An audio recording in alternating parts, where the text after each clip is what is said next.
এসময়ত এখন হাবিত ঘৰচিৰিকা, কাউৰী, মইনা, মৰা, শালিকা, কপৌ, ভাটৌ আদি বিবিধ চৰায়ে একেলগে বাস কৰিছিল আৰু ইয়াৰ ভিতৰত মৰা চৰাই আছিল আটাইতকৈ ধুনীয়া।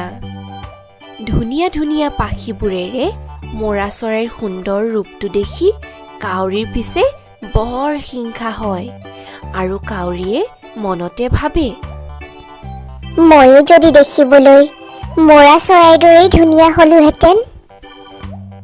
এদিনাখন কাউৰীয়ে বহুতো মৰা চৰাইৰ ধুনীয়া পাখি পৰি থকা দেখা পালে। সি পাখিবোৰ দেখি মনতে ভাবিলে, এই পাখিবোৰ গাত লগাই ল'লে ময়ো চাগে মৰা চৰাইৰ দৰেই ধুনীয়া হ'ম আৰু তেতিয়া সকলোৱে মোক মৰা চৰাই বুলি ভাবি চাই থাকিব। এই বুলি ভাবি কাউৰীয়ে মৰা চৰাইৰ পাখিবোৰ তাৰ গাত গুজি ল'লে। তাৰ পিছত সি মৰা চৰাইবোৰৰ ওচৰলৈ গ'ল।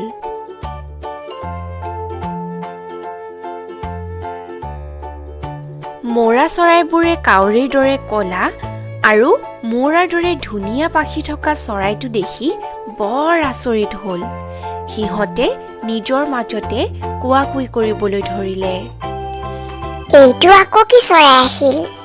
মৰা চৰাইও নহয়, কাউৰীও নহয়চোন। আৰু ইয়াৰ পিছতেই আটাইবোৰ মৰা চৰায়ে তাক বৰকৈ খুটিলে। সিহঁতে খুটাৰ ফলত কাউৰীয়ে গুজি লোৱা মৰা চৰাইৰ পাখিবোৰটো সৰিলেই তাৰ নিজৰ বহুতো পাখি হেৰুৱাবলগীয়া হ'ল। কাউৰীটোৱে মৰা চৰাইৰ গোট খাই বিষে কোপে আধা মৰা হৈ কাউৰীবোৰৰ মাজলৈ ঘূৰি আহিল। ইফালে আকৌ কাউৰীবোৰেও ছাল বাকলি নোহোৱা কাউৰীটো দেখি সিহঁতৰ মাজৰ পৰা তাক খেদি পঠিয়ালে। মৰা চৰাই হ'বলৈ যোৱা কাউৰীটোৱে শেষত কাউৰীৰ মাজতো ঠাই হেৰুৱালে আৰু সেইদিনাৰ পৰাই কাউৰীটোৱে অকলশৰে দুখ মনেৰে দিন কটাবলৈ ধৰিলে। গতিকে আমি সাধুটোৰ পৰা এয়াই বুজিলোঁ যে পৰৰ ভাল দেখি হিংসা কৰিলেই নিজৰ বিপদ হয়।